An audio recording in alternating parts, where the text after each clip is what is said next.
नसता नेही नवडे ठाऊकी नसता नेही नवडे ठाऊक नसता मग तू व्यवहार संसाराचा मग तू व्यवहार संसाराचा नेई न बोढोनी ठाऊक नसता नेई न बोढोनी ठाऊक नसता मग सुख भारे संसाराचा मग तू व्यवहार संसाराचा नेई न बोढोनी ठाऊक नसता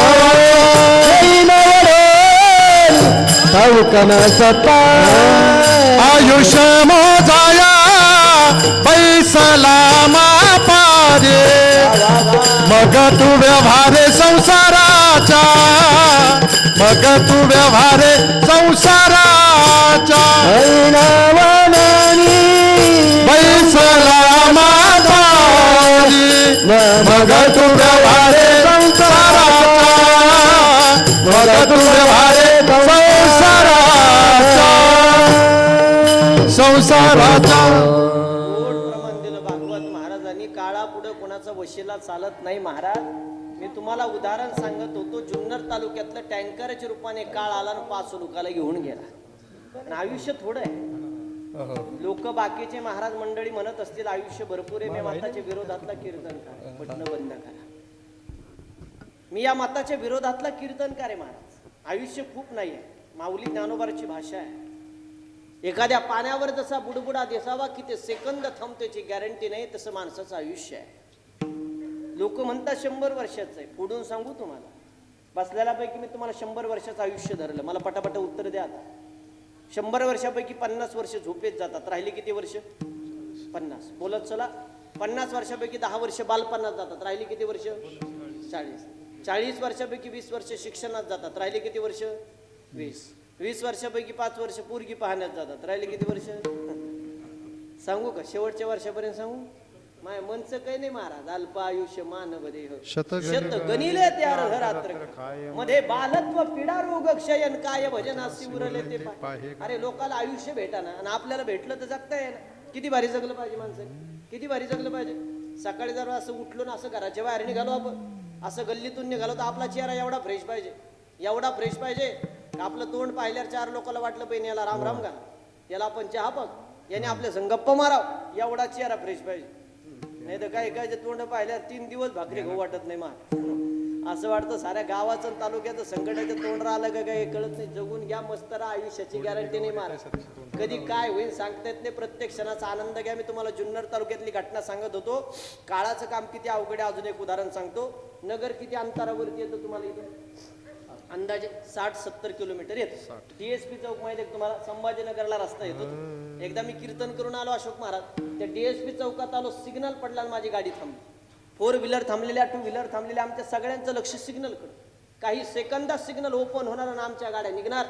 तेवढ्या ते स्कूटरवाला आला आणि मध्ये येऊन थांबलं. ऐका, ते मध्ये येऊन थांबलं, तेवढ्यात आकाशातून घार चालली होती आणि घारीच्या पायात नाग होत.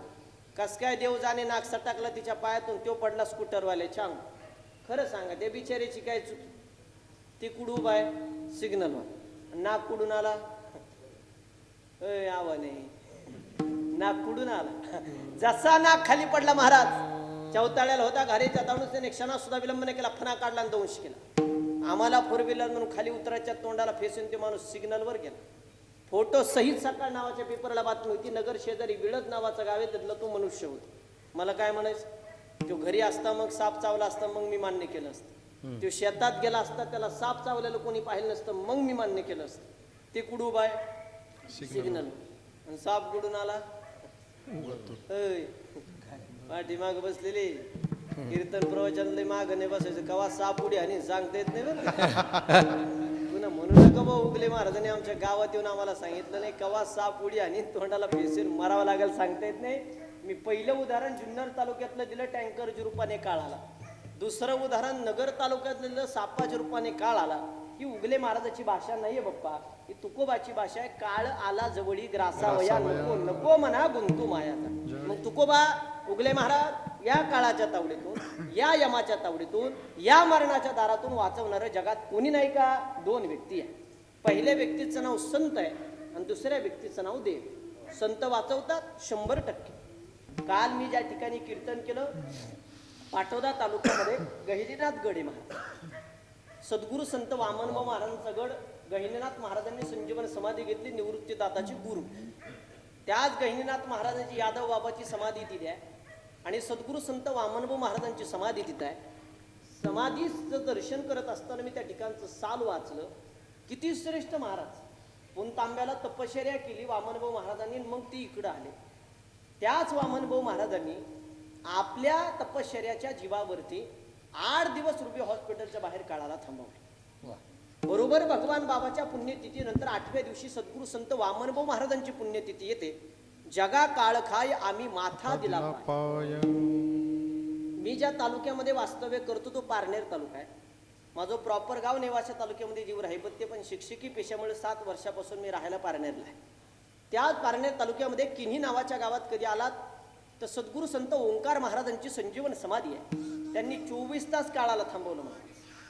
वाहिरा नावाचं गाव आहे आष्टी तालुक्यामध्ये. सद्गुरू संत शेख महम्मद महाराजांची संजीवन समाधी आहे, त्यांनी सुद्धा काळाला थांबवलं. माझं सांगणे संत परंपरा श्रेष्ठ आहे. आणि लई लांबचं कशाला उदाहरण देऊ. आपल्या तालुक्याच्या शेजारी पैठण नावाचं गाव आहे. संत श्रेष्ठ नाथ महाराजांनी तर 3दा काळाला पाठीमागं पाठवलं. म्हणजे संत परंपरा श्रेष्ठ आहे. दुसरी व्यक्ती कोणत्या काळाच्या तावडीतून वाचवणारी, तिचं नाव देव आहे. देव वाचवतो का? 100%. कोणाला वाचवलं? समृद्धी महामार्गावर एक बस पलटी झाली, 26 जण जळून मेले. आपण सगळ्यांनी बातमी पाहिली, वाचली. देव कसा वाचवतो ऐका. त्याच्यानंतर 2च तासांनी सप्तशृंगी गडावरून बस खाली कोसळली. 400 फूट बस खाली पडली. 18 शीटं होते. एक म्हातारी मेली. 17 जसेच तशी जिवंत आहे. कसा वाचवतो देव? दुसऱ्या दिवशीचं पेपरचं कात्रण दाखवेल. अक्कलकोट रस्त्याला बस चालली होती. 55 माणसं बसमध्ये प्रवास करत होते. ड्रायव्हरच्या चुकीमुळे झाडावरती बस जाऊन आदळली. या दोन्ही बसपेक्षा भयानक अपघात त्या बसचा झालाय. पण 55 लोक अक्कलकोटला जात असताना प्रत्येकाच्या मुखामध्ये स्वामींचं भजन चालू होतं. एवढा भयानक अपघात झाला, पण एकाही माणसाच्या डोक्याच्या केसाला धक्का सुद्धा लागला नाही. सांगा ही कृपा कोणाची आहे? ही कृपा त्याची आहे. त्याने तुम्हाला वाचवायचं ठरवलं तर दुनियाविरोधात जाऊन ते डोक्याच्या केसाला धक्का लागू देत नाही. पण देवाच्या मनात नसेल. पारनेर तालुक्यामध्ये कानूर पठार नावाचं गाव आहे. 700 कोटी रुपयाचा मालक माय समोर मेला. दोन्ही पुण्यस्मरणाची कीर्तन मी स्वतः केली. पाया पडून सांगतो माता भगिनी, वाचवणार जर देव असेल तर उठता बैसता हरी बोला, तळीता कांडिता हरी बोला, भांडताना सुद्धा हरी बोला, 1,500चा हप्ता बँकेतून घेताना सुद्धा हरी हरीच बोला. आता याच्या व्यतिरिक्त बोलत नाही. भगवंताच्या नामस्मरण इतकं श्रेष्ठ या जगात काही नाही. त्याच्यामुळे आयुष्यात सगळ्याला विसरायचं, पण 3 देवाला कधी विसरायचं नाही. पहिली देवता आहे ग्रामदेवता, मला अभंगाकडे यायचं आहे. दुसरी देवता आहे कुलदेवता आणि तिसरी देवता आहे पितृदेवता. ग्रामदेवतेचं दर्शन घेतल्याशिवाय कधी गावच्या बाहेर निघायचं नाही. तुमच्या मागं किती घाई असू द्या आणि किती पळपळ असू द्या, तुम्हाला पुन्हा गावात आणायचं नाही ग्रामदेवतेच्या हातात आहे. मग ती शनी भगवंताची असू द्या, हनुमानजीची असू द्या, गणपती बाप्पाची असू द्या, साईनाथांची असू द्या, स्वामींची असू द्या, खंडेरायाची असू द्या, ग्रामदेवता श्रेष्ठ आहे. दुसरी देवता कुलदेवता आहे. कुलदेवतेचे 2 प्रकार, एक खंडोबा एक देवी आहे. बसलेल्यापैकी निम्या लोकांना माहित नाही आपला खंडोबा कोणता आहे. नुसतं जायचं म्हणून जाऊ नका. जेजुरी गडावरती 7 तारखेला मी कीर्तन करत असताना भगवान कृष्ण परमात्म्याचं एक उदाहरण दिलं. कृष्ण परमात्म्याचा खंड कुलदैवत जर कोणतं असेल तर जेजुरीचा खंडेराया. कृष्ण परमात्मा असं सांगतो, वर्षातून एकदा का होईना आपण आपल्या कुलदैवत दर्शनाला गेलं पाहिजे. आपण कधी जातो? लग्नानंतर जोडीन दर्शनात. का जातो? सुख समाधान ऐश्वर्य संतती प्राप्त व्हावी म्हणून जातो. वर्षातून एकदा गेलं पाहिजे. नाही तुमच्याच्याने जाणं झालं, त्याच्या नावाने 5 माणसं वर्षातून एकदा जीव घाला. त्यांच्या आत्म्याचा आशीर्वाद घरा, सुख समाधान प्राप्त करून देईल. आणि तिसरी देवता आहे पितृदेवता आहे. आजची ही पूजा आहे ना, ही पितृदेवतेची पूजा आहे. आता ठरवलं असतं त्यांच्या मुलांनी, 21 वर्ष झाले आईंना जाऊ, कशाला पिंडदान, कशाला भोजन, कशाला ब्राह्मण, कशाला पूजा, कशाला उगले महाराज, कशाला लोक जीव घालायचे. नसतं केलं काय झालं असतं? लोक सहज बोलतात, उगले महाराज इथं केले कुठं वरती पोचतं का, अमकं होतं का, तमकं होतं का. त्यांना असं वाटतं 2 पुस्तकं वाचले म्हणून आपल्याला लय अक्कल आले, लोक लय भेटतात नाही. कोण म्हणतं वरती पोहोचत नाही? आता समजा आमचे भुसारी साहेबांनी मला फोन केला, कमिटीचे अध्यक्ष उगले महाराज दुरेश मंडळीचं म्हणणं आहे की उगले महाराज कीर्तनाला आले पाहिजे, तुम्ही 10 वाजेपर्यंत तिथं पोहोचा. माझ्यापर्यंत आलेला फोनवरून आवाज बसलेल्यापैकी कोणाला दिसला होता तुम्हाला? नाही. मी इथं पोहोचलो नाही. तसंच आहे. तुमच्या आईवडिलाच्या नावाने तुम्ही जे क्रियाक्रम करता ते कोणत्या पद्धतीने वरती पोहोचतं. माता भगिनी, एका वेळेस देव लई बरा, पण देवापेक्षा खतरनाक आपले पित्र आहेत. जवळ आलेला घास तोंडात पण जाऊन देत नाही, मरून पण देत नाही. 4 दोष सांगितले शास्त्राने. लिसन टू केअरफुली, थोडं लक्षपूर्वक अर्ध्या तासाचं कीर्तन आहे का. पहिला दोष सांगितला वास्तू महात्म्य वास्तू दोष. दुसरा दोष सांगितला अन्न महात्म्य अन्न दोष. तिसरा दोष सांगितला संघ महात्म्य संघ दोष. आणि चौथा दोष सांगितला पितृ महात्म्य पितृदोष. त्याच्यातला सगळ्यात खतरनाक जर कोणता असेल तर पितृदोष. किती खतरनाक. महाराष्ट्रातली 75% जनता त्रस्त पितृदोषामुळे. 75%. आणि सगळ्यात ज्यादा पैशावाले. फक्त ते समोर प्रश्न विचारित नाही, आपल्याला नंतर फोनवरती विचारल्याशिवाय राहत नाही. होतो कशामुळे पितृदोष ऐका आता ध्यान करून. तुम्ही रोज देवाची पूजा करता का माता भगिनी? करता का देवाची पूजा? आजारी आहेत का तुम्ही? मी घरी जाऊ का? बोला ना मग, बोला. करता का देवाची पूजा? करता. देवाची पूजा एकदा चुकली, दोनदा चुकली, तीनदा चुकली, 5 वेळेस चुकली, देव माफ करू. पण 2 विधी जर आयुष्यात चुकले तर 3 पिढ्याला भोगावं लागतं. त्याच्यातला पहिला विधी, घरातून माणूस निघून गेल्यानंतर दशक्रियाचं पिंडदान कधी चुकू द्यायचं नाही. आणि दुसरा विधी, ब्रह्मश्राद्ध म्हणजे वर्षश्राद्धाचं पिंडदान कधी चुकू द्यायचं नाही. तुम्हाला पाया पडून माझं सांग. 2 विधी चुकले, 3 पिढ्याला भोगावं लागतात. आपल्या लेकराची कधीतरी जन्मकुंडली उचका. 17 प्रकारच्या शास्त्राने सांगितल्या, 9 प्रकारच्या स्पष्ट दिसतात, 10वी दिसत नाही. लेकराची जन्मकुंडली उचकल्यानंतर पहिला दोष निघत त्रिपिंडी दोष. दुसरा तिसरा कोणता नाही. घरातून माणूस निघून गेल्यानंतर दशक्रियाचं ब्रह्मश्राद्धाचं पिंडदान जर तुमच्याकडून चुकलं, हे तुमच्या लेकराला नाही तर नातवाला भोगा म्हणजे भोगावंच लागतं. त्रिपिंडी दोष घालण्याचे 2 उपाय शास्त्राने सांगितले. पहिला उपाय, जो श्रीमंत माणूस, ज्याच्याकडे पैसा आहे, ज्याच्याकडे प्रॉपर्टी, ज्याच्याकडे संपत्ती आहे, त्याला 2.5 तासाची पूजा त्रिवेणी संगमावर सांगितली. आणि जो गरीब माणूस आहे, दिवसभर कष्ट करतो, संध्याकाळी त्याची भाकर खातो, त्याला घरगुती उपाय सांगितला. उपाय ऐका. भाताचा पिंड तयार करायचा, त्याच्यावरती दही टाकायचं, घराच्या पूर्व दिशेच्या कोपऱ्यावरती भाताचा पिंड ठेवून द्यायचा. 11:32 पासून 12 वाजेपर्यंत पूर्व दिशेकडून जर काक स्पर्श झाला तर त्रिपिंडी दोषातून मुक्तता शास्त्र तुम्हाला आम्हाला शिकवते. कधी वाचलं का? कधी अभ्यासलं का? ज्ञानेश्वरी सारखा ग्रंथ नुसता बांधून ठेवू नका. तुकोबाचा गाथा नुसता बांधून ठेवू नका. जीवन जगत असं एक वाक्य ऐका, देवाला काही मागू नका. देव फुकटात कोणाला काही देत नाही. देवाला फुकट द्यायचं असतं. ते प्रमाण नको होतं. पहाते पांडव अखंड वनवाशी. जगाचा भाग कृष्ण परमात्मा 24 तास पांडवासमोर राहिला, त्यांना काही दिलं नाही. तुम्हाला मला देव द्यायला येडा आहे का? देव देत नाही या मताचे मी अजिबात नाही आहे. आमच्या संतांचं प्रमाण देव देतो कधी, घेसी तेव्हा देसी ऐसा अससी उदार. देव घेतल्याशिवाय देत नाही.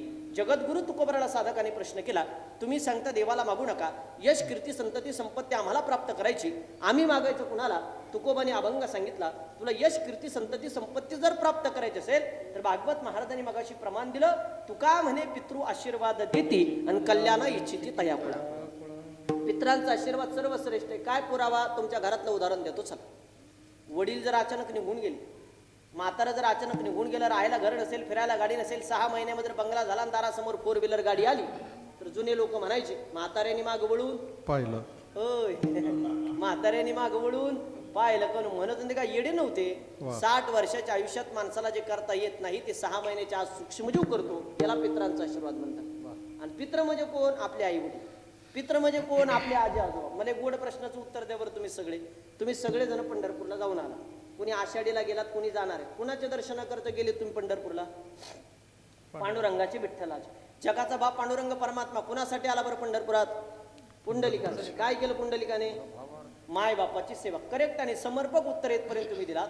मग माय बापाच्या सेवेमुळे जर 28 युगापासून जगाचा बाप विट्यावरती उभा राहत असेल पंढरपुरात, त्याच माय बापाच्या नावाने पिंडदान अन्नदान केल्यानंतर जगाचा बाप तुमच्या घराण्यावर कृपा करणार नाही असं कोणी सांगितलं तुम्हाला? आणि पित्र किती खतरनाक आहे. कधी वाचायचं असेल गड्या, हो माझ्या विरहित कर्णाचं चरित्र वाचा. कर्णाला मेल्यानंतर 15 दिवस मृत्यू लोकात यावं लागलं. गेलेल्या पित्राच्या माध्यमातून पिंडदान अन्नदान करण्यासाठी तेव्हापासून पितृपक्ष चालू झालाय. मागच्या महिन्यामध्ये 15 दिवसाचा पितृपक्ष झाला. त्या 15 दिवसामध्ये आपण एक पाहुणा बोलवतो, पित्र म्हणून जेव घालतो. आहे का तुमच्याकडे प्रथा? आहे आजीबाई? पित्र जेव घालायची प्रथा आहे का? कधीपासून चालू झाली ती? अक्षय तृतीयाला लोकांनी पित्रजीव घातले. कधीपासून प्रथा चालू झाली? कर्णापासून. कर्णाला मेल्यानंतर मृत्यू लोकात यावं लागलं. तुम्ही आम्ही कोणत्या झाडाचा पाला आहे? पण लोक सहज बोलतात.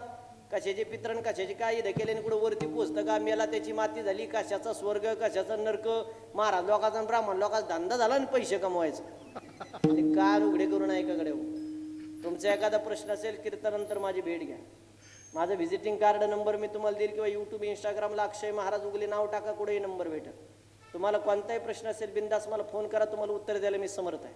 पण विनाकारण उठसूट कोणी हिंदू धर्माच्या रूढीपर्यंत टीका करायचा कोणाला अधिकार नाही. वाह वाह वाह क्या बात काही है. वाचायचं नाही, काही नाही. फेसबुक पहा, इंस्टा बघ, व्हॉट्सअप बघ, कधीतरी संतांचे ग्रंथ उघडा. वाह आणि ज्यांचा पित्रावरती विश्वासच नाही ना, त्यांनी माझ्या समोर पैठणला चला. पैठण तर माहिती तुम्हाला सगळ्याला, श्रीमंत साधूनाथ महाराजांचं गाव.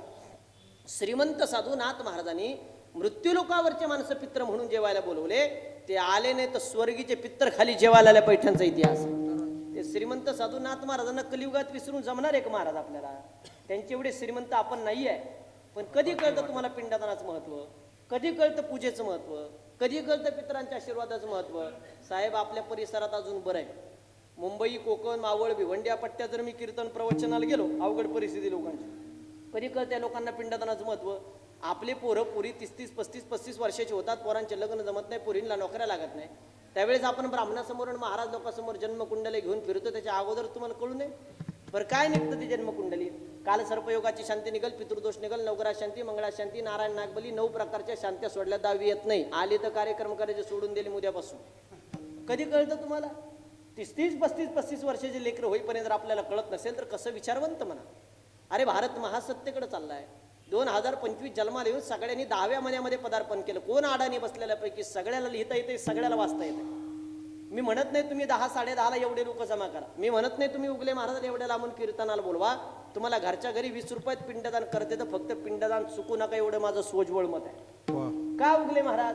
कुणी केलं जगातलं पहिलं पिंडदान आहे का तुमच्याकडे पुरावा? अरे तो पुरावा देण्यासाठी तर अभंग घेतला. 450 वर्षापूर्वीचा पुरावा देतो. जगातलं पहिलं पिंडदान कोणी केलं ते पुराव्याचा अभंग, त्याचं पहिलं चरण तुकोबानी वर. पिंड पदावारी, पिंड पदावारी, पिंड पदावारी, पिंड पदावारी, पिंड पदावारी, पिंड पदावारी, पिंड पदावारी, पिंड पदावारी, पिंड पदावारी, पिंड पदावारी, पिंड पदावारी, पिंड पदावारी, पिंड पदावारी, पिंड पदावारी, पिंड पदावारी, पिंड पदावारी. दिला बोलिया करी, दिला बोलिया करी, दिला बोलिया करी, दिला बोलिया करी. माझे झाले गयावर जाना, माझे झाले गयावर जाना. दिला बोलिया करी, दिला बोलिया करी, दिला बोलिया करी, दिला बोलिया करी. माझे झाले गयावर जाना, माझे झाले गयावर जाना. हे पिंड पदावारी, दिला बोलिया करी, दिला बोलिया करी, दिला बोलिया करी. पिंड पदावारी, दिला बोलिया करी, दिला बोलिया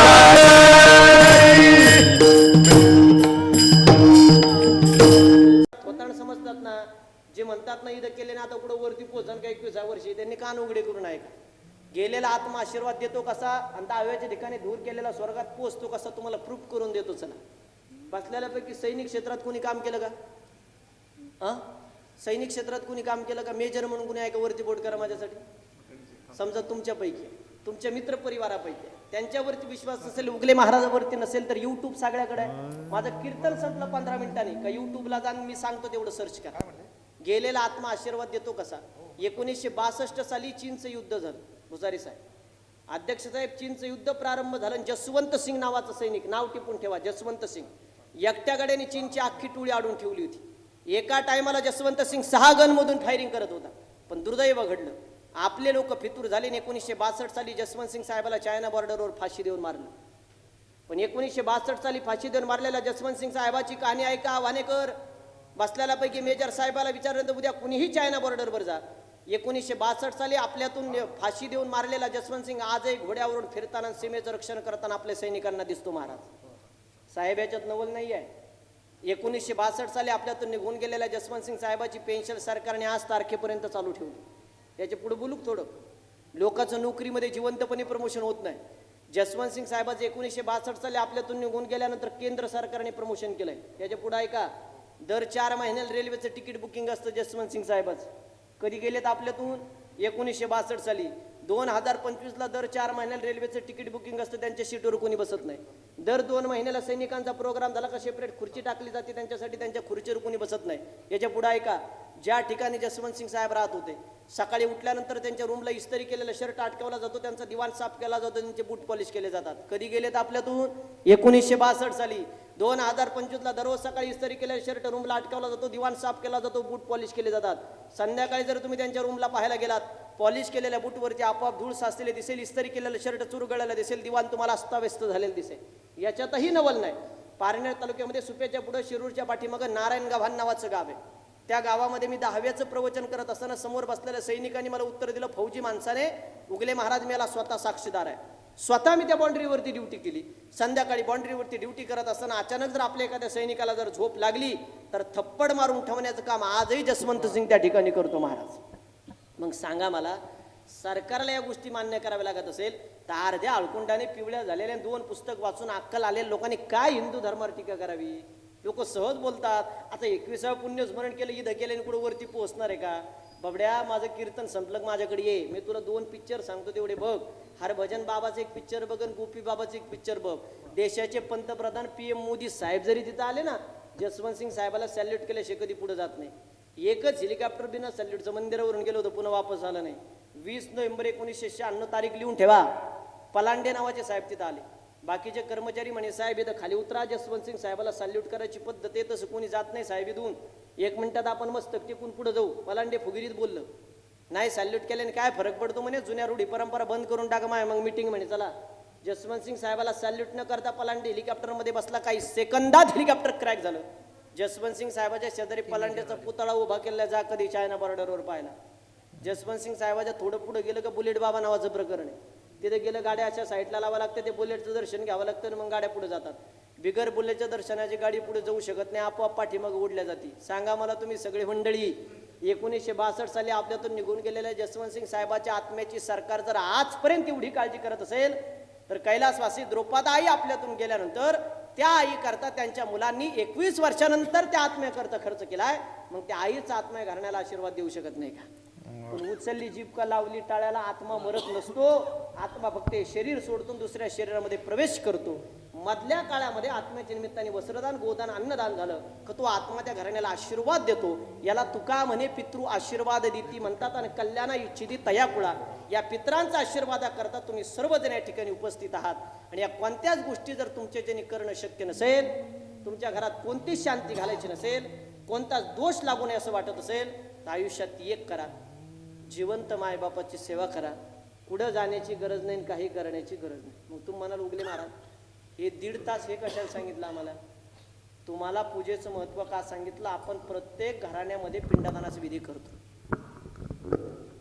त्याच्यावरती कुणी टीका टिप्पणी करू नये म्हणून तुम्हाला त्याची पुरावे दिले. आणि ते करायला वेळ नसेल, तुम्ही सुशिक्षित असाल तर गणपती बाप्पाने सुद्धा मायबापाला प्रदक्षिणा मारल्या तर पृथ्वीच्या प्रदक्षिणाचं पुण्य भेटलं. म्हणजे गणपती बाप्पाने या जगाला शिकवण दिली तर मायबाप आपलं दैवत आहे. त्याच गणपती बाप्पाच्या समोर सांगतो, जोपर्यंत मायबाप जिवंत त्यांची सेवा करा. महाराज या घरातली माय गेली, पण ज्या दिवशी माय गेली असेल त्या दिवशी त्यांची मुलं मुली ढसा रडले असतील यात तिळमात्र शंका नाही. नंतर दारासमोर थडगे बांधले, कोणी आजी आजोबा गेल्यानंतर शेतामध्ये थडगे बांधले. आई बापाचे आजी आजोबाचे असतील त्याच्यामध्ये ठेवल्या. 12 वर्ष त्याला दिवा नाही, 12 वर्ष त्याला नैवेद्य नाही. 15 वर्षापूर्वी ज्यांच्याकडे जागिरी फुगिरी पाटील होती, 2019-20ला ते लोकाच्या कपाशीतला काँग्रेस उपटायला जातात, त्याला पितृदोष म्हणतात. जेवढा सोपा तेवढा अवघड आहे. आता उगले महाराजांनी तुम्हाला सांगितलं, आता बघितलं तुम्ही घरी गेल्यानंतर थडकं बांधलेलं असलं, उद्यापासून त्याला दिवा द्याल, त्याच्यामध्ये अस्थि ठेवलेलं असेल, परवा दिवशीपासून तुम्ही त्याला नैवेद्य द्याल. तुमचे पोरं करतीलच काय भरोसा? बरं तुमचे पोरं संस्कारी असले तर ते करतील, तुमचे नातू करतीलच काय भरोसा? हस्ती नावाची अशी गोष्ट आहे, 13 दिवसाच्या आत वाहत्या पाण्यात सोडावी, हस्ती घरात ठेवू नये. आता तुम्ही सगळे हुशार मंडळी म्हणून एक सोपा प्रश्न करू का? हस्ती पवित्र का अपवित्र? हस्ती पवित्र का अपवित्र? पवित्र. पवित्र म्हणावं तर हस्ती विसर्जन करून आल्यावर तुम्ही स्नान का करता त्याचं उत्तर म्हणा. आणि अपवित्र म्हणावं तर त्याच्यातून आपला जन्म झाला. मला माहिती एवढं डीप आजपर्यंत कोणताच कीर्तनकार तुमच्या समोर बोलला नसेल, पण माझा हेतू शुद्ध आहे महाराज. या सगळ्या गोष्टी आपण करतोय पण त्याचा अर्थ आपल्याला माहिती नाही. आता जे लोक याला मानतात त्यांनी वाक्य लिहून ठेवा, जे मानत नाही त्यांनी तर डबल अक्षरात लिहून ठेवा. उगले महाराज चॅलेंज आहे तुम्हाला. उगले महाराज धर्मावर नितांत प्रेम करणारा कीर्तनकार आहे महाराज. श्रद्धांजलीमध्ये तुम्ही राजकीय तिकटेपणे काही करा, त्या फंड्यात मी कधी लक्ष देत नाही, पण धर्माच्या विरोधात बोललेल्या माणसाला मी कधी सहन करत नाही. मग तू किती मोठा आहे, किती उंचीचा तुझ्या घरचा, धर्माचा स्वाभिमान अभिमान ठेवायचा म्हणजे ठेवायचा. माझं सांगणं आहे तुम्हाला. आता वाक्य ऐका, हस्ती पवित्र का पवित्र विषयावरती ऐका. जोपर्यंत हस्तीची पूजा होते तोपर्यंत ती पवित्र आहे. हस्तीची पूजा बंद झाली का त्याचा त्रास आहे. आता वाक्य लिहून ठेवा. एखादी हस्ती जर जमिनी शिल्लक राहिली त्याच्यावरती तुमच्या घराचं बांधकाम झालं, एखादी हस्ती जर जमिनी शिल्लक राहिली त्याच्यावरती तुमच्या बंगल्याचं बांधकाम झालं, तर जमिनीतली हस्ती बंगल्यातल्या माणसाला समाधानाने जीवन जगू देत नाही. वाक्य माझं लिहून ठेवा. जोपर्यंत हस्तीची पूजा होते तोपर्यंत पवित्र आहे. हस्तीची पूजा बंद झाली का त्याचा त्रास आहे. आता हस्ती हस्ती हस्ती म्हणजे काय? तुम्ही सगळे विज्ञानवादी माणसं आहे. मी शिक्षकी पेशामुळे विज्ञानाला मानणारा माणूस आहे. मोदी साहेबांचा वाढदिवस झाला, मोदी साहेबांनी 17 तारखेला जय जवान जय किसानच्या पुढे जय विज्ञान म्हणायला लावलं, मी त्याच्या पुढे जय सनातन म्हणायला लावलं. विज्ञानाला मानणारे आपण सगळे माणसं आहे. पण मला मग सोपा प्रश्नाचं उत्तर द्या. इमारतीला आग लागले तर इमारत जळून भस्मसात होते, गाडीला आग लागली तर गाडीची राख होते. मग माणसाला आग लागल्यानंतर माणसाचे हाडं का जळत नाही, या प्रश्नाचं उत्तर मला बसलेल्यापैकी कुणीही द्या. जळायला पाहिजे. आगीत काही टाका जळून भस्मसात होय, माणसाचे हाडं का शिल्लक राहतात बुवा, असा कधी प्रश्न पडला नाही का तुम्हाला? त्याचं कारण आहे का, या शरीराला जो कॅल्शियम पाहिजे तो कशापासून भेटला? दुधापासून. कुणाच्या? करेक्ट, आईच्या. हा जो पिंड पोहोचलाय ना तो आईच्या दुधावरती पोहोचलाय. आणि असा कोणताही अग्नी नाही महाराज का तो आपल्या आईचं दूध जाळू शकेल. आपल्या आईच्या दुधावरती कुणी मलमूत्र विसर्जन करू नये, त्याला कुणी पायदळी तुडू नये, म्हणून त्याला उचलायचंय, गोणीत पोत्यात भरायचंय, गंगेला निहून टाकायचं. याला शॉर्टकट मध्ये सावडणे म्हणतात. मी हजारो वेळेस तुमच्या परिसरामध्ये प्रबोधनपर बोलत असताना सांगितलंय, गावच्या स्मशानभूमी चांगल्या करा. आणि शक्यतो आपल्या आई वडिलांचा आणि आजी आजोबांचा विधी शक्यतो स्मशानभूमीमध्येच करा. पण लोक अजूनही ऐकायला भागवत महाराज तयार नाही. लोकांना असं वाटतं आमच्या बापाने आणि आमच्या आईने आमच्यासाठी 40-50 एकर क्षेत्र सगळं ठेवलंय, आमच्या आईचा विधी आमच्या बंगल्यासमोर आमच्या दारासमोर झाला पाहिजे. अरे ठीक आहे, तुम्ही तुमच्या दारासमोर तुमच्या आईचा विधी करता आणि 13 दिवसानंतर त्या जागेवरती तुम्ही नांगर घालत असाल तर पाप तुमच्या खानदानाला भोगावंच लागेल. सगळ्याच हस्ती उचलून तुम्ही गंगेला नेऊन टाकू शकत नाही. 13 दिवसानंतर त्या हस्तीवरती तुमचे नातू पंथी जर उड्या मारत असेल आणि तुमच्या आईचं दूध जर त्यांच्या पायदळीत उडलं जात असेल ते पाप तुम्हाला भोगावं लागेल. दर महिन्याला आपण हिंदू धर्मामध्ये महिना जीव घालायची प्रथा आहे. वर्ष श्राद्धाच्या दिवशी आपण विसाव्याला नैवेद्य ठेवायची प्रथा आहे. जोपर्यंत तुम्ही 1 वर्षभर विसाव्याला नैवेद्य घेऊन जात नाही तोपर्यंत ती जागा जर तुमच्याच्यानी मोकळं सोडणं होत असेल तर दारासमोर विधी करा, नाही तर करायच्या भानगडीत पडू नका. हजारो लोक त्रस्त झालेले पारनेरला माझ्याकडे येतात, पण वेळ काळ निघून गेलेली असती महाराज. हस्ती म्हणजे आपल्या आईचं दूध आहे. हजारो लोक मला फोनवरती विचारतात, हस्ती या ठिकाणी ठेवल्या होत्या, काहींनी उंदीर घेऊन गेला, काहींनी साप घेऊन गेला, काहींनी हस्ती कस काय गायब होतात. हस्ती म्हणजे एवढी सोपी गोष्ट समजू नका, ते आपल्या आईचं दूध आहे. एवढ्या डीपमध्ये तुमच्या समोर कोणी बोलणार नाही, पण तुम्ही या गोष्टीतून नीट व्हावं, आपल्याला दुःख होऊ नये, आपल्याला त्याच्यासाठी आनंद व्हावा, त्या गोष्टी केल्यानंतर आपल्याला फळ भेटावा, हा माझा हेतू आहे. तुमच्या परिसरामध्ये दुसऱ्या दिवशी सावडतात का तिसऱ्या दिवशी? तिसऱ्या. माझं जे प्रॉपर गाव इथं जीव राहिबत्ती कोकाण्याच्या शेजारी, आमच्या परिसरात तिसऱ्या दिवशी सावडतात. पण मी ज्या एरियात राहिला ते पारनेर एरियामध्ये दुसऱ्या दिवशी सावडतात. दुसरा दिवस सोडून द्या, तिसरा दिवस सोडून द्या, मी 10व्या दिवसावरती तुम्हाला घेऊन येतो. 10वा दिवस अति महत्वाचा आहे. कुणाच्या हातात असतो? कावळ्याच्या. शेवटचा प्रश्न, कावळा शिवलेला चांगलं का नाही शिवलेला? शिवलेला चांगला असं कोणी सांगितलं तुम्हाला? लोक म्हणतात ना, ते लोकच सापडा मला पुढे.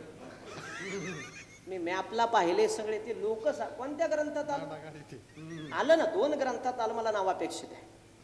पण मग जिथं कावळा शिवत नाही ते लोक मोक्षाला जात नाही का? काही काही तर लय मुष्णाने सांगते. आता आपल्या परिसरात नाही अजून, पण त्या खेड तालुक्यात त्या पट्ट्यात गेलो, लोक म्हणतात दुगले महाराज 30-35 मिनिटं प्रवचन करा, श्रद्धांजल्या भरपूर असतात आणि नैवेद्य ठेवायचा विषय रे, 15-20 कावळे येतात आणि उड्या हाणतात त्याच्यात. असं नसतं बाप्पा. प्रत्येक कावळ्याला ज्याचा त्याचा शेर आहे, त्याचा त्याचा अधिकार वाटून दिलेला आहे. तो कावळा शिवतो म्हणजे माणूस मोक्षाला जातो असं नाही आहे. प्रभू रामचंद्राने रामायणामध्ये त्या कावळ्याला दिलेला शाप येतो. त्या प्रभू रामचंद्राच्या धर्मपत्नीला सीतेला चोच मारण्याचा प्रयत्न कावळ्याने केला. प्रभू रामचंद्राच्या धनुष्यामधून बाण निघाला आणि त्याने कावळ्याचा एक डोळा गेला. त्या प्रभू रामचंद्राने दिलेला शाप येतो कावळ्याला, पण त्याचा अभ्यास आपण कधीच करत नाही.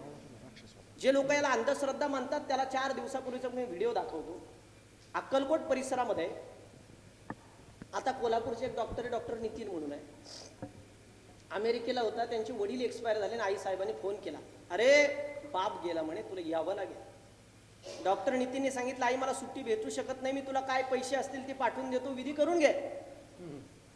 आईने सांगितलं, अरे त्या बापाने जन्माला घातलं म्हणून तुला पैसा कमावता आला, जग दिसलं, आणि त्या बापाच्या शेवटच्या विधीला तू येऊ शकत नाही का? 9 दिवस आला नाही, 10व्याच्या विधीला तो आला. ऐका आता, 10व्याच्या दिवशी विधी पूर्ण झाला, पूजा वगैरे झाली, काक स्पर्शासाठी पिंडदान ठेवलं, पिंड पुढे ठेवले आणि त्यांची सगळी फॅमिली डॉक्टर नितीन सहित उभा राहिली. 10 मिनिटं झाले, 15 मिनिटं झाले, 20 मिनिटं झाले, काक स्पर्श व्हायना. 20-25 कावळे हो, पण जवळ यायचे, पण त्या पिंडाला स्पर्श न करता लांब थांबायचे. 20-25 कावळे, 20-25 मिनिटं झाले, एकही कावळा त्या पिंडाला चोच मारेन असा झाला. शेवटी डॉक्टर नितीन कंटाळला, आता याला कवर थांबायचं म्हणे, आता बास काहीतरी याच्यावरती उपाय असेल ना म्हणे, कवर थांबायचं असं म्हणणार. तर 25 मिनिटांनंतर एका कावळ्याने त्या पिंडाला स्पर्श केला आणि ज्या सेकंदाला स्पर्श केला त्या सेकंदाला डॉक्टर नितीन ढळढसा रडायला लागला. आईने विचार केला, जे पोरग बापाच्या शेवटच्या विधीला येणं नव्हतं ते पोरग का स्पर्श झाल्यानंतर एवढं मोठ्या रडायला का लागलं? काय झालं म्हणे? आठवण झाली? नाही म्हणे, आई मी रडतो याचं कारण आता का स्पर्श झाला तू पाहिला? हो म्हणे, 20-25 कावळे होते, स्पर्श होताना पाहिलं ते म्हणे हो.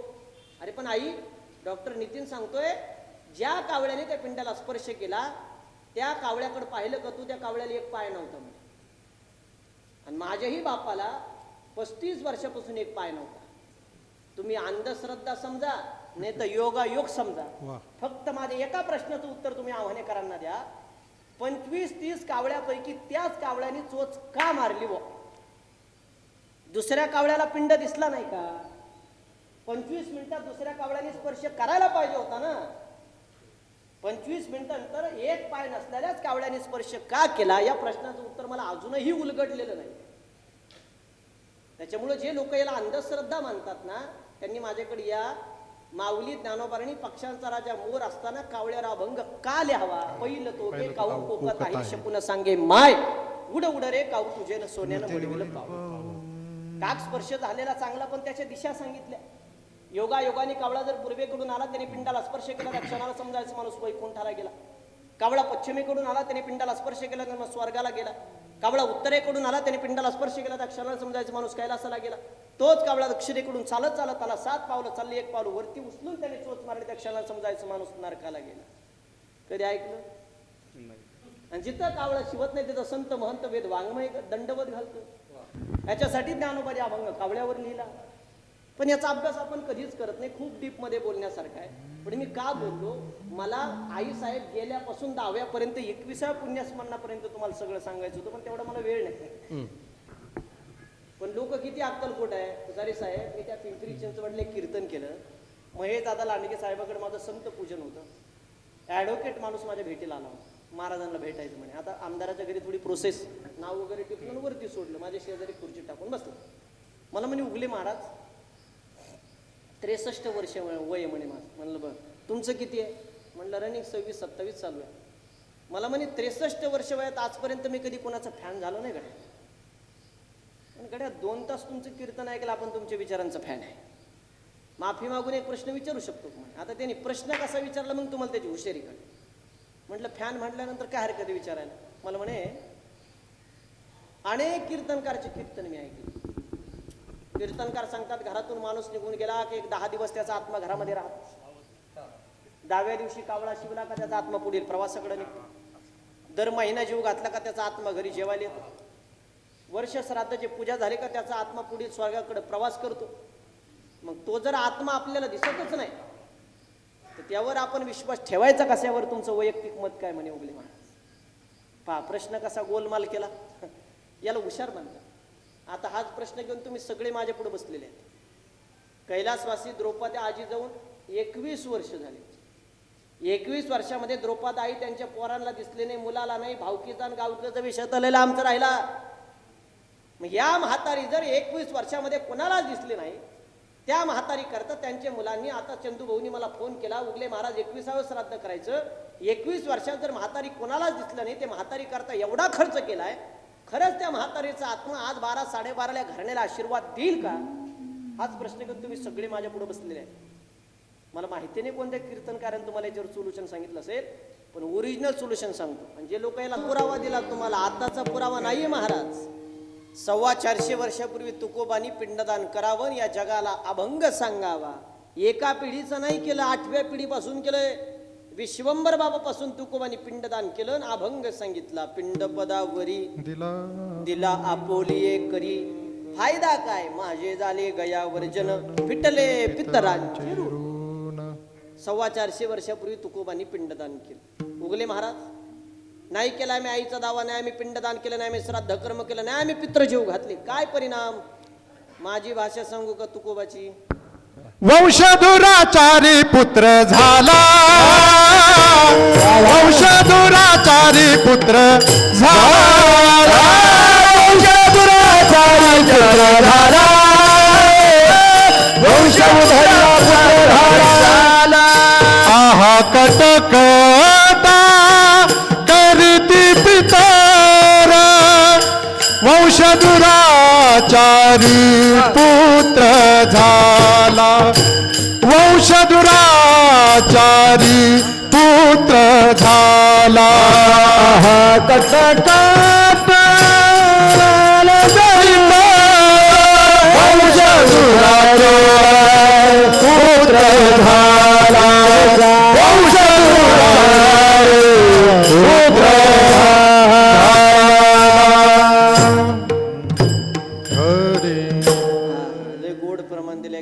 टाळ्या वाजवा बरं त्यांच्यासाठी.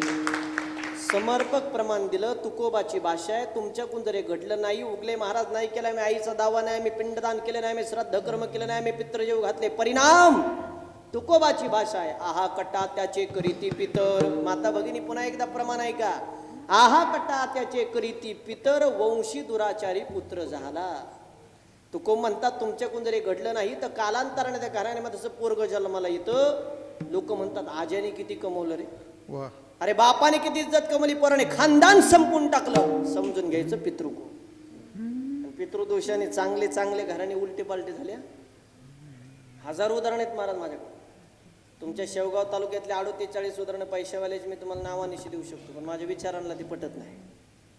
माझ्या व्यतिरिक्त उद्या परवा नाशिक त्र्यंबकेश्वरला जा आणि निवांत जा. 50-50 हजार रुपये पूजेला देऊन नारायण नागबली करणार लोक मी समोर दाखवतो तुम्हाला. समोर कधी कळतं महाराज? चमत्कार झाल्याशिवाय लोक नमस्कार घालायला सध्या तयार नाहीत. नगरच्या पुढे पाईपलाईन रोडला एक 10व्या निमित्ताने माझं प्रवचन झालं आणि एका राजकीय व्यक्तिमत्वाने एक माझं व्हिजिटिंग कार्ड घेतलं आणि 2-4 दिवसांनी मला फोन केला. लोक कार्यक्रमानंतर कोणी नंबर घेतात, कोणी कार्ड घेतं, कोणी यूट्यूब इंस्टाग्रामला नाव टाकून नंबर शोधतात आणि फोन करून प्रश्न विचारतात. तुमचा अधिकार आहे, तुम्ही 100% विचार. त्याने मला 2-4 दिवसांनी फोन केला, उगले महाराज बोलताय. म्हणलं उगले महाराज बोलतोय. आमच्या मुलीची जन्मकुंडली म्हणे 37 वर्षे, पोरीचं वय 1.5 लाख रुपये महिना आहे, अजून लग्न नाही झालं. काय करायचं तर त्या पैशाचं? किती उदाहरणं देऊ तुमच्या परिसरातल्या पोरांचे मी तुम्हाला असे. मग एखाद्याच्या घरी गेलो, लोक सांगतात 1 मिनिट रस्त्यावरती गेला, अपघात झाला, जागेवरती जावं लागलं. या सुपेच्या पुढं गटेवाडी म्हणून गाव आहे, 2 महिन्यात एका घरातले 6 ॲक्सिडेंट झाले. मग लोक सांगतात गडगंज प्रॉपर्टी पैसा होता, संपत होती, गरज नाही, फाशी घेतली तर फोडून मेला. पैसा असून त्याचं पोरगा औषध पिऊन मेलं. पैसे आहेत त्याने भरपूर इष्टात रुपये शिल्लक राहत नाही. उगले महाराज गडगंज प्रॉपर्टी समाधान नावाची गोष्ट नाही. कोट्यात 20 रुपयाचा बंगला, घरात वाद किटकिट भांडण्यासाठी चालायच वाटतं, घरी पण जाऊ नये, कुणाचं तोंड पण पाहू नये. कुणाकडे पण गेला तर पितृदोष सांगतात. सत्ता संपत्ती पैसा गडगंज आहे, पोरांच्या लग्नाला थोडक्यानं अडथळे, कुणाकडे पण गेला तर पितृदोष सांगतात. या सगळ्या प्रश्नाचा अभ्यास करायचा असेल तर माझ्या विरहित एकदा तरी गरुड पुराण नावाचा ग्रंथ वाचा. 11 पुराणापैकी पद्मपुराण गरुड पुराण श्रेष्ठ सांगितलं, त्याच्यामध्ये उल्लेख आहे. ही पितरांची कृपा असेल तर कमी काळात भरभराट आहे. पितर नाराज असतील तर कमी काळामध्ये माणसाची बरबादी आहे. तुम्ही विश्वास ठेवा नका ठेवू, मी महाराष्ट्रभर फिर, तुम्हाला माहिती आहे. पिंडदान तुम्ही आम्ही करतो त्याच्यात नवल नाही आहे. ज्याच्या सत्तेश्वर वृक्षाचं पान हलत नाही त्याला मी राम म्हणतो गड्या. त्या रामाचा बाप असणारा दशरथ, त्याचं सुद्धा पिंडदान केलं. कुणी केलं दशरथाचं पिंडदान? रामाने केलं का सीतेने? सीतेने केलं. पुढं गेलं जळगावला. पुढं कोणत्या नदीच्या पात्रात? फाल्गु नदीच्या. भरपूर प्रवचन कीर्तन ऐकले तुम्ही. काळाची गरज आहे, तुमची चुकी नाही याच्यामध्ये. महाराज लोकांनी सुद्धा ज्या त्या वेळेला ज्या त्या विषयाचं प्रतिपादन करावं या मताचं मी आहे. आज तुम्ही पुण्यस्मरण का करायचं त्याचं महत्त्व सांगितलं पाहिजे. कोणत्या ग्रंथात आलं त्याची दाखले दिली पाहिजे. त्याचा फायदा काय ते आम्ही सांगितलं पाहिजे. तुम्ही उत्तर बरोबर दिलं. 5,500 वर्षापूर्वीचं पिंडदान दशरथाचं रामाने नाही केलं, सीतेनेच केलं, पण फल्गू नदीच्या पात्रामध्ये केलं. त्या फल्गू नदीच्या पात्रामध्ये अहिल्याबाई होळकरांनी पिंडदान केलं. माझ्या वाचनात गेलेला सगळ्यात श्रीमंत राजा रावण आहे, त्या रावणाचं सुद्धा पिंडदान केलं. कुणी केलं रावणाचं पिंडदान? पाकिट फुकट द्यायचं म्हण, तुला पैसे तुला घेतो उपता मग तुला बोलील काय म्हणे एवढ्याला म्हणून. आम्हाला माहितीच आम्ही येडे का, 12:15 वाजता तो आहे पुढे बसा. तुमच्या मनात येत असेल नाही येत का? रावणाचं पिंडदान त्याच्या भावाने केलं बिभीषणानं. मी म्हणत नाही आताची परंपरा आहे, ही 5,500 वर्षापूर्वीची परंपरा आहे. तुम्ही करतो याच्यात नवल नाही आहे. फक्त चुकू देऊ नका. का तुमच्याकडे आव्हानाला असं झालं, एखाद्याचा 10 कोटी रुपयाचा बंगला आहे बुवा, 1 लाखाचा आंघोळी बाथरूम आहे, मेल्यावर त्याला आंघोळ अंगणात घालतात का बाथरूम मध्ये? बोला बोला, अंगणातच ना.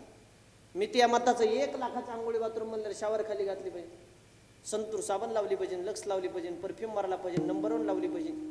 का बाहेर आंघोळ घालाय? बरं कोणत्या ग्रंथात आला बुवा मेलेल्या माणसाला अंगणात आंघोळ घाला? मला ग्रंथाचं नाव सांगा. बसलेल्यापैकी कोणी सांगा, आज सगळं ठरलेलं पाकिट तुम्हाला देऊन जातो, मी शब्दात नाही बदल करणार. कोणत्या ग्रंथात आला मेलेल्या माणसाला अंगणात आंघोळ घाला?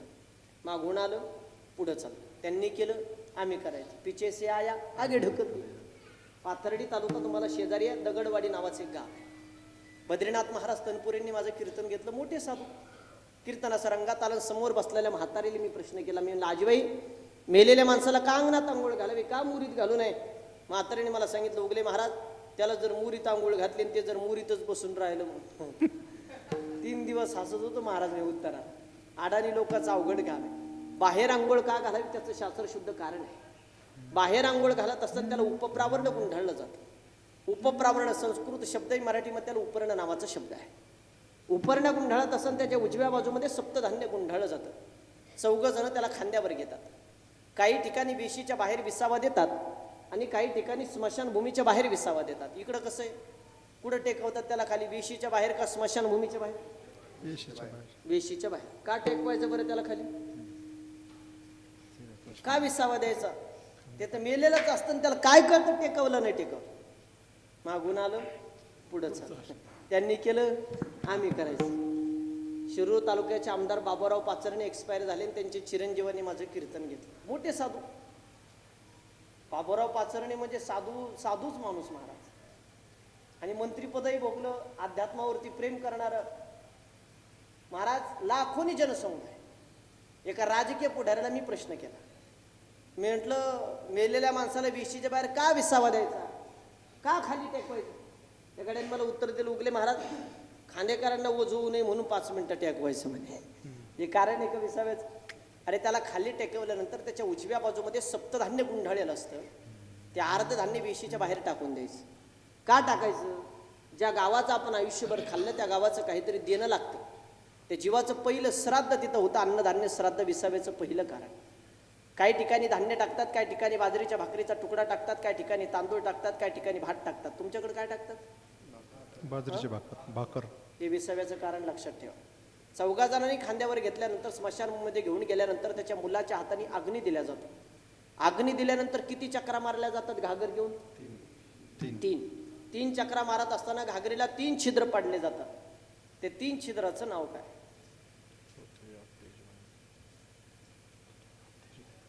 तुमच्याकडे माणसंच मेले नाही का? मस्त मेले बाबा, पण हे कोणी सांगितलं? हे सांगाय करता त्यांची इच्छा होती, उगले महाराज तुमचं कीर्तन झालं पाहिजे. पण नाही, तुम्हाला 3 छिद्राचं नाव माहिती, विषय सोडा. घागरेला छिद्र खालून वर पाडावे का वरून खाली पाडावे? वरून खाली. आज कोण सांगितलं तुम्हाला? मागून आलो पुढेच त्यांनी केलं, आम्ही काय? गरुड पुराणाचा 8वा अध्याय जगाला शिकवतो, छिद्र पाडताना खालून वर पाडावे. पण खालून वर पाडायला गेलं का घागरीतलं पाणी लवकर गळून जातं, म्हणून आपल्या गडीने वरून खाली चालू केले. आलं तुमच्या डोक्यात? महाराज कुडाला लावता, लक्षात ठेवू नका, मी काय सांगतो घरी घेऊन जा. पहिल्या छिद्राचं नाव रस, दुसऱ्या छिद्राचं नाव तम, तिसऱ्या छिद्राचं नाव गुण. पुरावा ज्ञानोबाचा हरिपाठ नावाचा ग्रंथ. प्रमाण 7 5 3 दशकांचा मेळ आणि एकतत्वी कळा. 3 प्रकारचे गुण आहे, राजस तामस आणि सात्विक. पहिलं छिद्र पडलं आत्मात्मध्ये गेला, दुसरं पडलं आत्मा बाहेर आला, तिसरं पडलं आत्मात्मध्ये गेला. त्याच दगडाने त्या घागरेचा भुगवटा केला जातो.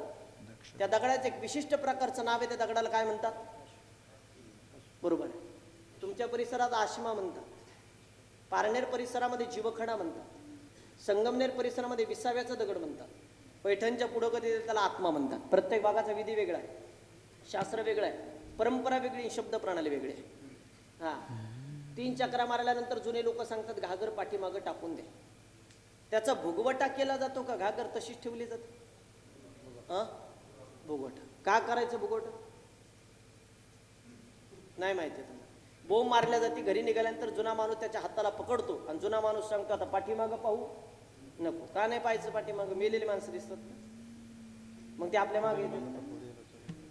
काय माहिती नाही तुम्हाला? जेवायला काय केलं? जेवून जा सगळे पावसा पाण्याच्या. आता 1 मिनिटात महत्वाचं बोलतो. श्रीमंत लोक जे भिकारी झाले त्याचं खरं कारण सांगतो तुम्हाला. तुमच्या परिसरात ते जास्त आहे का? मी जर एखाद्याच्या घरी बसलो, लोक मला सांगतात उगले महाराज गडगंज प्रॉपर्टी होती त्यांच्याकडे, 500-500 एकर जमिनी होत्या, 100-100 मजूर ज्यांची, तर दररोज कामाला जायचे, पण आज खायला दाना नाही त्या लोकांना. म्हणजे श्रीमंत लोकांची श्रीमंती निघून कस काय गेली नाही, गरीब कशामुळे झाल्याचं खरं कारण आहे का? पाठीमागं पाहू नको, त्याचं कारण आहे त्या जीवाचा तुझा संबंध तोडून टाक, जोडायच्या भानगडीत पडू नको. संबंध जोडणे म्हणजे काय आणि संबंध तोडणे म्हणजे काय? संबंध जोडणे म्हणजे मेलेल्या माणसाच्या प्रित्यर्थ आपल्या दारासमोर त्याच्या नावाचा थडग किंवा समाधी बांधणे. आई बापाचे, आजी आजोबाचे हस्ती त्याच्यामध्ये ठेवण्याला संबंध जोडणे म्हणतात. थडगं कळतं माता भगिनी तुम्हाला? पुरुष मंडळ थडगं कळतं? पाया पडून ते संबंध जोडायच्या भानगडीत पडू नका. ज्याने आपल्या दारासमोर थडगं बांधलं, ज्याने आपल्या शेतामध्ये थडगं बांधलं, आई बापाचे, आजी आजोबाचे हस्ती त्याच्यामध्ये ठेवल्या, थडग्याचं शास्त्र आहे, थडग्याचा विधी आहे. त्याला 2 टाइम दिवाण, 1 टाइम नैवेद्य पाहिजे म्हणजे पाहिजेच. आणि 12 वर्ष जर थडग्याच्या अवहेलना जर झाली तर ते घर फिरवायला कारणीभूत आहे. तुम्ही माझ्या बरोबर चला, सोनई भागात मी नावानिशी घरं दाखवतो तुम्हाला.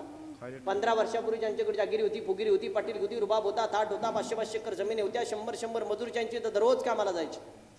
कोणी आईबाप गेल्या, परमार्थ थोडा लांब ठेवा, कुटुंब व्यवस्था थोडी सांभाळा, एवढं प्रबोधन माझं घरी न्या. माता भगिनी तुमच्या सर्वांच्या डोळ्यात पाणी आलं. पुरुष मंडळी मी दिलगिरी व्यक्त करेन, रडवण्याचा उद्देश नाही आहे.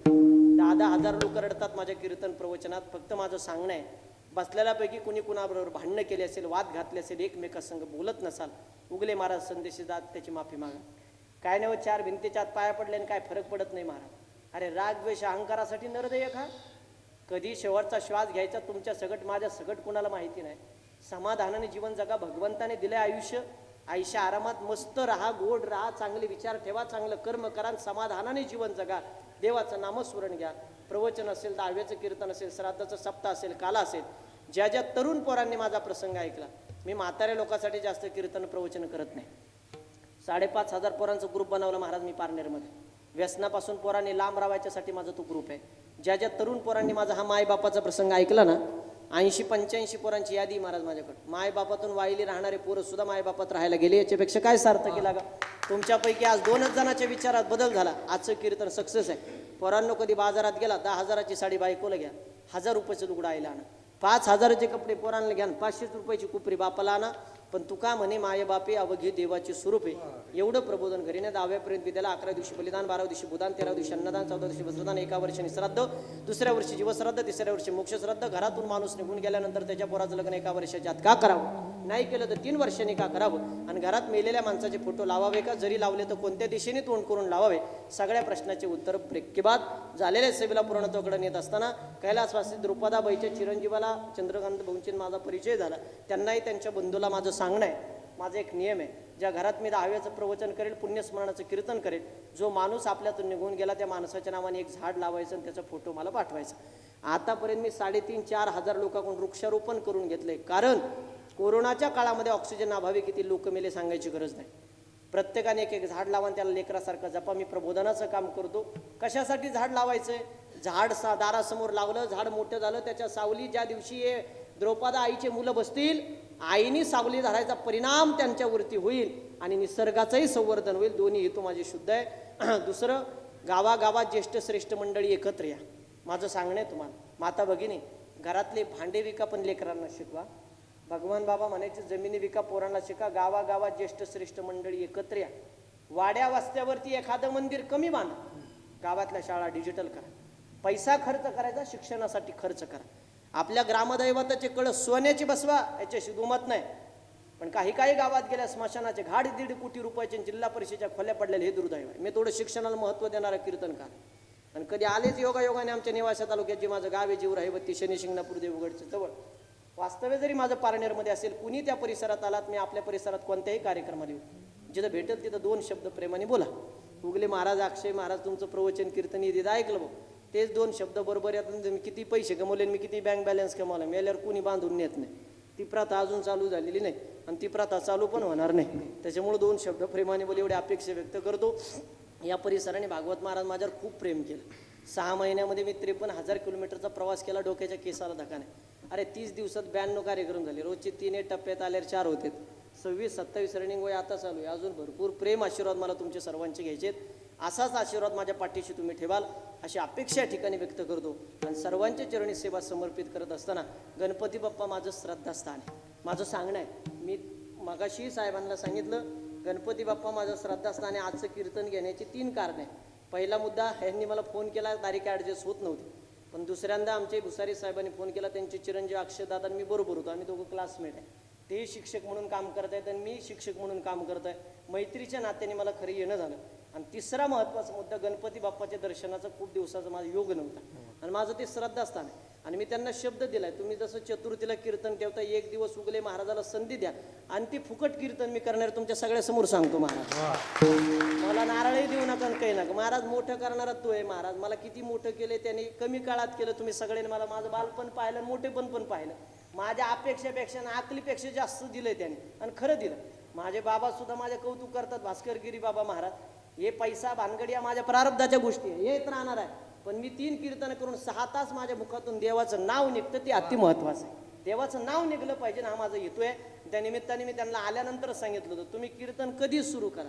मी 2 तास बोलणार म्हणजे बोलणार. तुम्ही 11ला सुरू करा, मी 1ला सोडणार. तुम्ही 10:30ला सुरू करा, मी 7. त्याच्या अगोदर मी कॉम्प्रोमाइज करत नाही.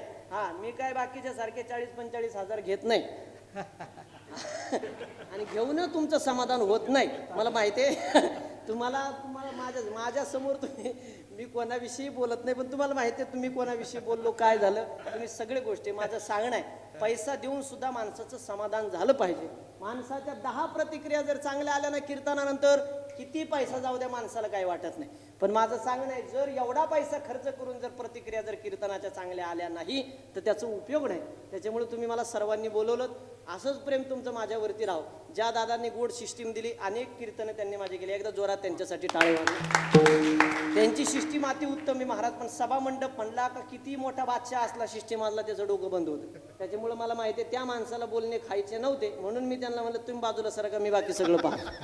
ते तिथं बसले असते तुम्ही त्यांच्या डोक्याला केस ठेवला नसता. कोण काय बोलण्याची गॅरंटी नाही. आपल्या माणसाला आपण सांभाळलं पाहिजे. सिस्टीमही तुमची गोड आहे. तुमचे धन्यवाद या ठिकाणी व्यक्त करतो. ज्यांनी या ठिकाणी चित्रीकरण केलं, अतिशय शूट चांगलं केलं, तुमचेही दादा मी धन्यवाद या ठिकाणी व्यक्त करतो. सगळे गायनाचार्य महाराज मंडळी, इकडच्या बाजूने उपासणारे सगळे भजनी मंडळ महाराज मंडळी, आमचे अशोक महाराज मृदुंगाला साथ देणारा, हार्मोनियमला साथ देणारे महाराज, समोर बसलेल्या अध्यात्म क्षेत्रातल्या सगळ्यांची चरणी साष्टांग दंडवत करतो. आणि तुकोबा सांगतात, मी पिंडदान केल्यामुळं पितरांच्या ऋणातून मुक्तता झालो. अजून काय झालं?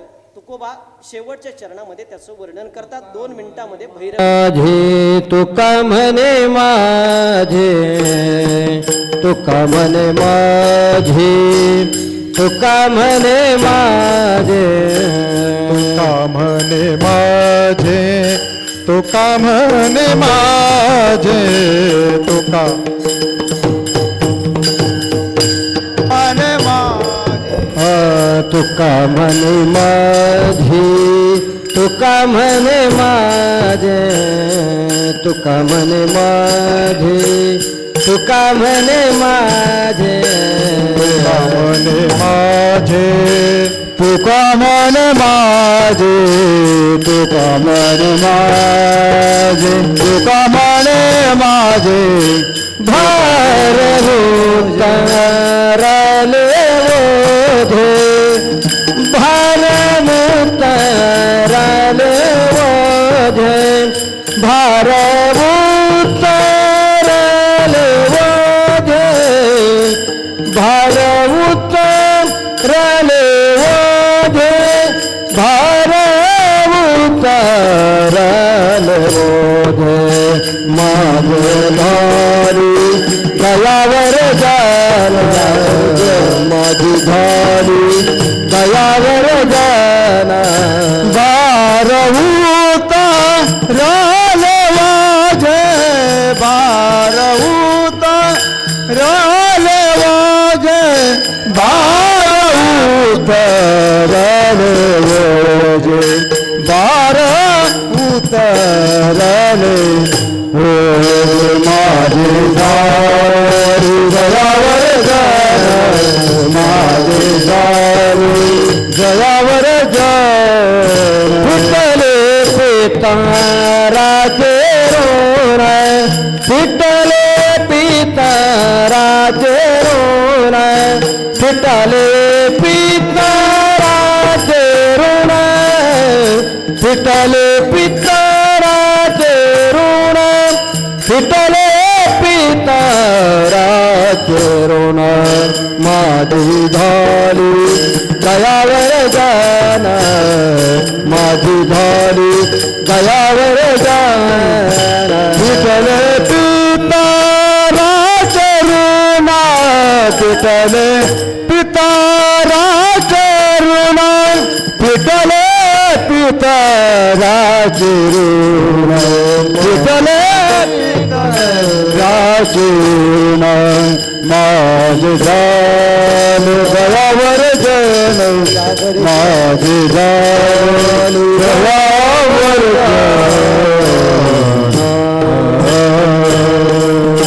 एकदा सगळ्यांनी हात वरती करा. मोठ्या प्रेमाने अर्धा मिनिट आपल्याला टाळी वाजवायची.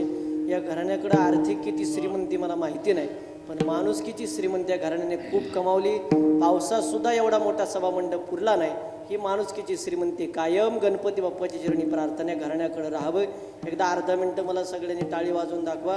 1 2 1 शाबास.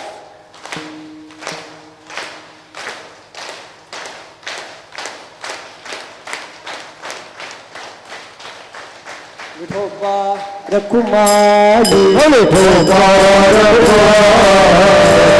रखुमाई,